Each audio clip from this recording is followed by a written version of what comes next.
Although Bob completed his obsession quest taking over 80 animals with a rifle, his first love has always been bow hunting.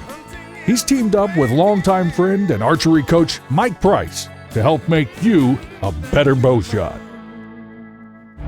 This week's archery lesson is brought to you by Heritage Archery Academy and these great archery sponsors: Easton, Hoyt, Limb Saver, Gateway Feathers, and Tactical Hearing. Last year we had 13 tips from Mike Price that from point A all the way through, which was really successful because just watching the views was unbelievable of the question and answers that we got coming back from it. So now we're going to start a new year, and I guess the next step is we're going to take you into arrows. So when you walk into an archery shop, first thing you've got to ask yourself is, what am I going to use the arrow for? And now we can get someplace. This week we're going to talk about arrow choices. Common sense arrow choices. It's the Bob Folkrod way. It's the no bull crap. Let's do things for a purpose and with a reason. So when a guy comes in the store, he goes, "Mike, I want to buy arrows." And I go, I got all these. And he goes, first thing I ask him is, what are you going to do with them? What are you going to do with the arrows? Because this is an indoor arrow. This is what Bob and I shot in Vegas last year. It's heavy, but it's big in diameter compared to other shafts. But I don't care. All I wanted to do is hit the middle, and if it's a little bigger, I might catch a line. If I touch the line, I get the score. So big, heavy, large diameter.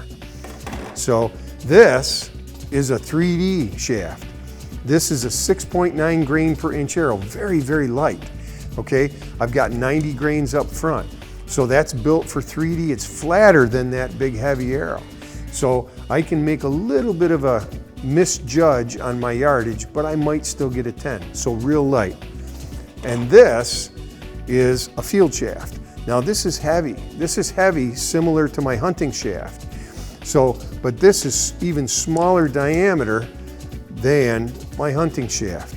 It drifts less in the wind.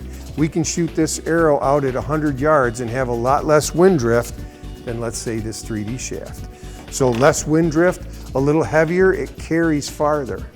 So, but for hunting, and that's what we're talking about, this is a small diameter, heavy hunting arrow.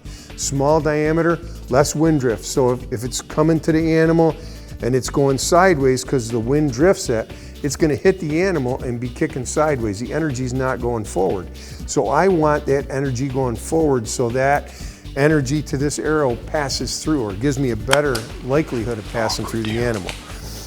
Heavy, quieter, and it's just going to be like throwing a hard ball at you or throwing a wiffle ball at you. Throw a wiffle ball at you, it's going to hit you and you're going to say, "Mike, don't do that again."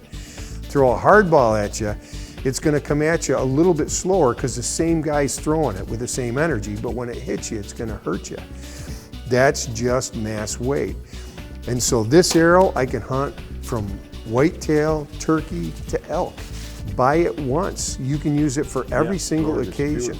A heavy arrow makes your bow a little quieter, which might give you the opportunity to get that second shot in. So we're going to go into a little more detail with arrow selection later, but this should help you. When you go in a shop or a store, make sure you know what you're looking at, because just because they have a multitude of it, that might be what they want to get rid of that day. Let's take the marketing out of it and make smart, wise choices, common sense choices. Heavy, small diameter, better penetration, quieter bow. It works all the way around in every occasion. That'll help you with your arrow choices.